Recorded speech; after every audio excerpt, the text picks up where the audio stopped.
Jesus. Hoje, terça-feira, dia 8 de fevereiro, nós nos encontramos por mais um tempo na presença de Deus. Eu quero convidar você a orar junto comigo agora para nós iniciarmos esse tempo que tenho certeza será muito proveitoso para a sua vida e para o seu coração. Vamos orar? Deus Santo, Deus bendito, nós te louvamos e nós bendizemos o teu santo nome pela tua presença em nossas vidas e pelo teu cuidado que nunca se afasta de nós. Obrigado, Pai, porque a cada terça-feira nós sabemos que o Senhor está de ouvidos atentos à nossa oração e o Senhor está com a tua palavra pronta para entregar para cada filho, para cada filha que se dispõe a ouvir aquilo que tu tens para falar. Deus, que este tempo seja um tempo proveitoso para nós, que seja um tempo de edificação, mas que seja também um tempo, ó Deus, em que vamos ver as nossas orações respondidas, ó Pai. O Senhor conhece cada vida, o Senhor conhece cada filho e cada filha do Senhor que busca a tua face nesse momento.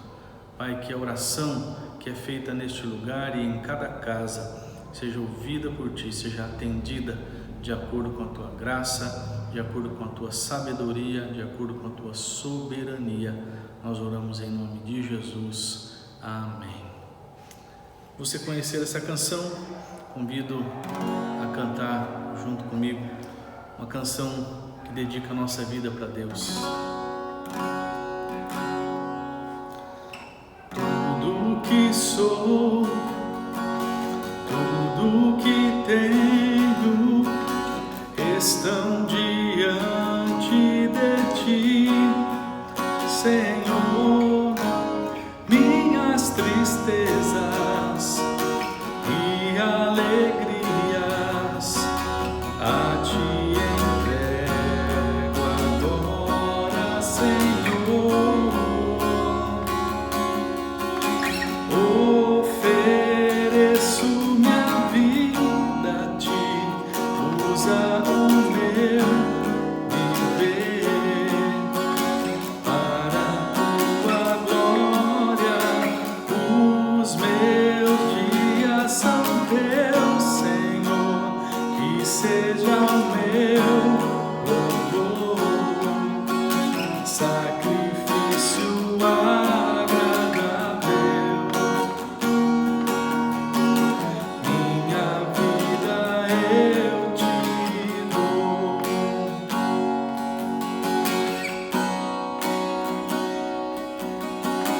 O meu passado, o meu futuro, sonhos que um dia se realizarão.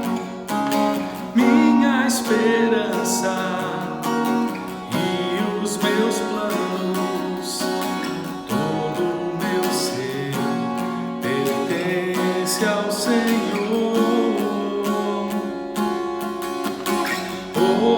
Ofereço minha vida a Ti, usa o meu viver para a Tua glória.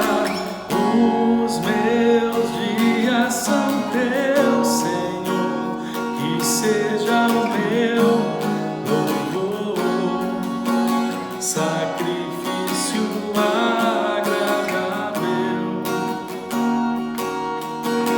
Minha vida eu Te dou, dou-Te porque me deste primeiro tudo que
Nossa reflexão de hoje está no Evangelho de Lucas, no capítulo 15, do versículo 11 até o versículo 25.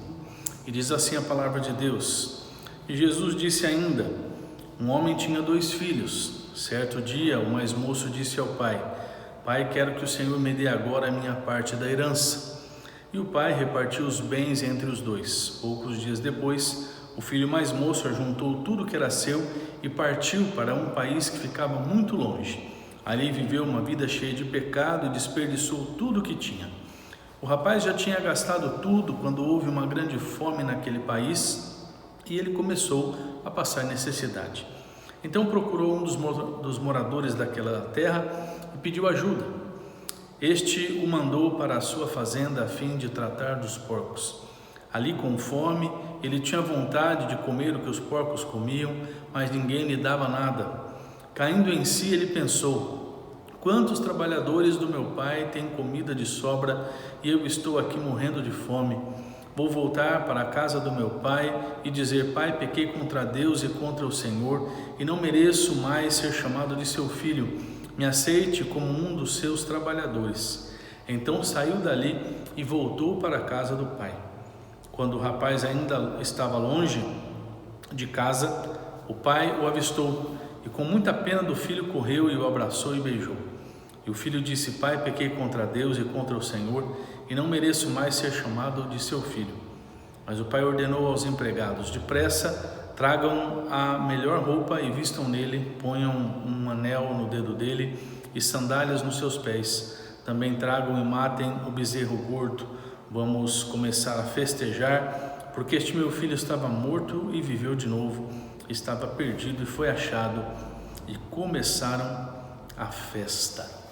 A história do filho pródigo é muito bem conhecida de todos nós. E o enredo dessa história gira em torno de um filho que pediu ao pai a sua herança antecipada, gastou o dinheiro de forma indiscriminada e teve de voltar para a casa do pai a fim de não morrer de fome, porque ficou sem nada. Obviamente, irmãos e irmãs, Jesus contou essa parábola para ilustrar o amor de Deus. O amor de Deus que recebe de volta filhos arrependidos, filhos que entenderam que sem o Pai Celeste, não são nada nessa vida.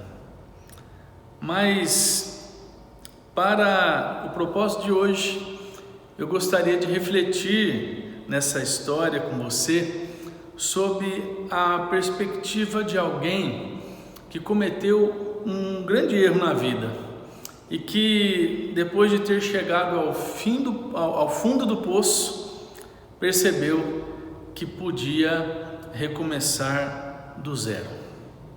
Todos nós, irmãos e irmãs, estamos sujeitos a vivenciar a experiência do fundo do poço, porque o fundo do poço representa uma jornada relacionada a algo que não foi bem sucedido. O fundo do poço representa o estágio final das nossas lutas e dos nossos esforços frustrados. Quem diz que chegou ao fundo do poço está dizendo que fez tudo o que podia, que deu tudo de si, que não sobrou mais nada e que ali é o fim de tudo. E muitos já viveram ou estão vivendo o fundo do poço nas suas vidas. Quantas pessoas estão vivendo o fundo do poço no seu casamento, ou em relação à luta com um filho ou com uma filha? Quantos estão vivendo o fundo do poço em relação a uma dificuldade pessoal, em relação a uma questão emocional, no que diz respeito a algum tipo de esgotamento, no que diz respeito a um relacionamento com alguma pessoa, ou às vezes até em relação à fé. O fundo do poço pode ser várias questões na nossa vida. E quando a gente olha para essa história, a gente vê que o filho pródigo, depois de receber a sua herança, resolveu curtir a vida. Porque na cabeça dele, a vida se resumia em curtição. A vida se resumia em diversão. E na verdade, ele não aprendeu nada com o pai. O lema dele era: vamos viver o hoje e amanhã, o amanhã a gente resolve depois. Só que o amanhã chegou e ele não havia se preparado para os dias maus. O dinheiro acabou, provavelmente ele não havia desenvolvido uma profissão, não havia se formado em alguma profissão, se é que a gente pode falar dessa forma, né? Dos tempos de Jesus. Ele não tinha qualificação em nenhuma área e ele teve de fazer o trabalho pesado para o qual não se exigia nenhuma qualificação profissional. Esse foi o seu fim. E o problema era que mesmo aquele trabalho não lhe trazia um sustento digno. Tanto que, se você olhar nas entrelinhas do texto, você vai perceber que ele considerava os porcos mais bem alimentados do que ele. E aí, irmãos e irmãs, em resumo, aquele jovem chegou ao fundo do poço. Porque cuidar de porcos para um judeu não era nem a última atividade a ser cogitada, porque na verdade não era cogitada, era algo que nem passava pela cabeça dele. Mas o filho pródigo teve de se arder com aquilo, porque não havia mais nada a ser feito. As escolhas que ele fez na vida o levaram exatamente para um beco sem saída. Mas o interessante, irmãos e irmãs, de se estar no fundo do poço é que dali você não tem para onde ir. Só existe uma alternativa: fazer o caminho de volta para fora do poço. Eu nunca me imaginei dentro de um poço, não sei se você já passou por essa situação, mas a gente começa a refletir no assunto e para pensar que dali não existe mais escapatória. Então a única alternativa é olhar para cima e fazer o caminho de volta. E foi exatamente isso que o jovem fez. Ele escalou a subida de volta, até que saiu daquela situação em que ele se encontrava.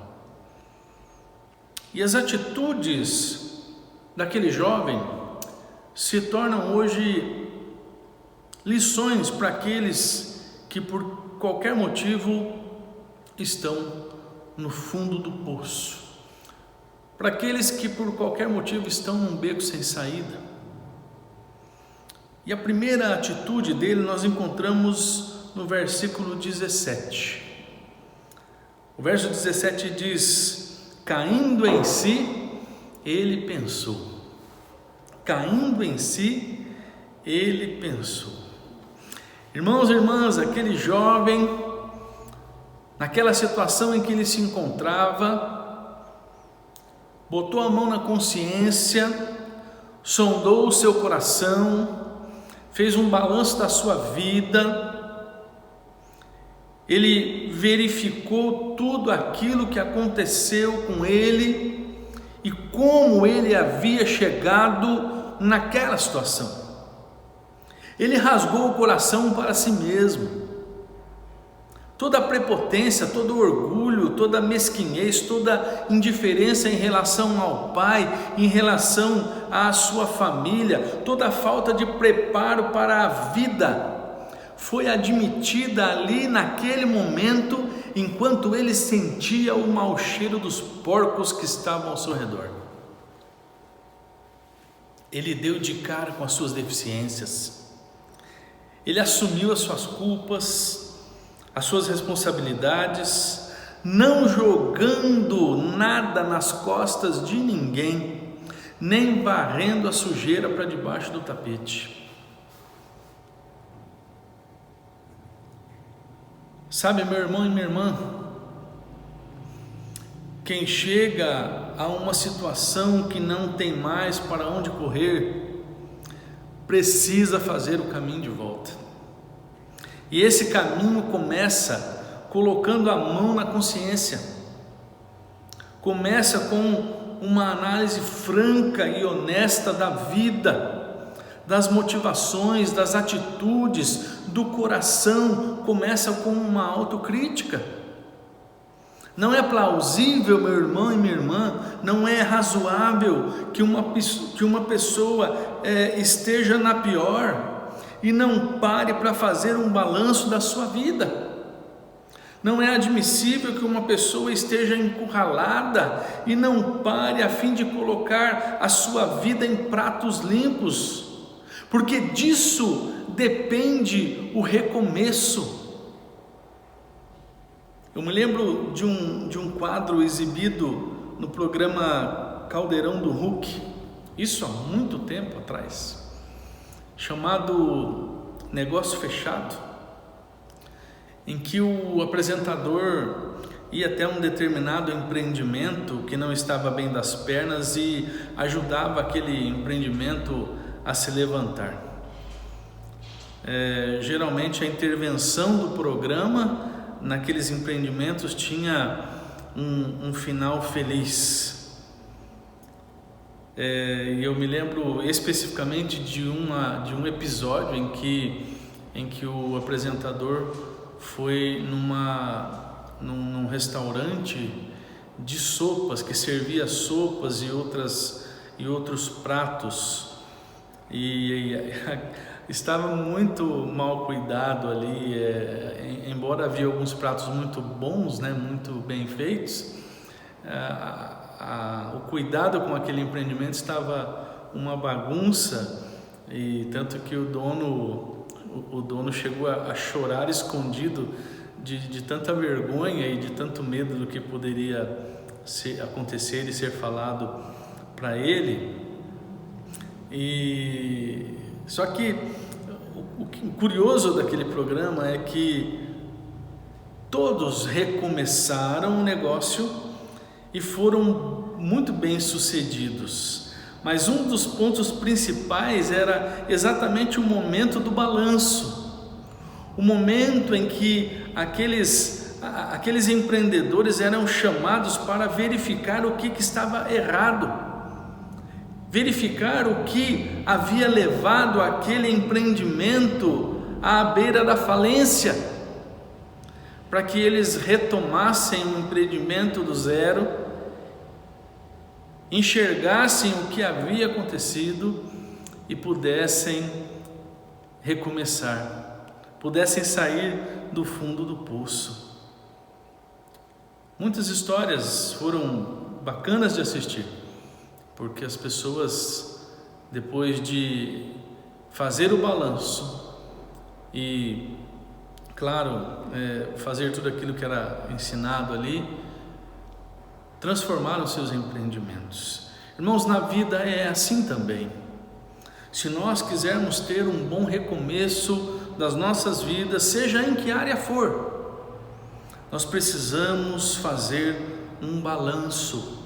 Precisamos colocar as cartas na mesa, precisamos rasgar o coração para nós mesmos. Só que não podemos ficar só nisso, porque verificar os nossos erros sem corrigi-los nos leva ao autoflagelo. Ao invés de sairmos do poço nós ficamos nos culpando e nos sabotando pelo mal que nós fizemos a nós mesmos. O filho pródigo, ao dar de cara consigo mesmo, ao enxergar o que havia feito de errado, partiu para a ação. Ele começou a escalar o poço onde ele estava, a fim de voltar para o lugar seguro de onde havia saído. Os versículos 17 a 20 dizem assim: caindo em si, ele pensou: quantos trabalhadores do meu pai têm comida de sobra e eu estou aqui morrendo de fome? Vou voltar para a casa do meu pai e dizer: pai, pequei contra Deus e contra o Senhor, e não mereço mais ser chamado de seu filho. Me aceite como um dos seus trabalhadores. Então saiu dali e voltou para a casa do pai.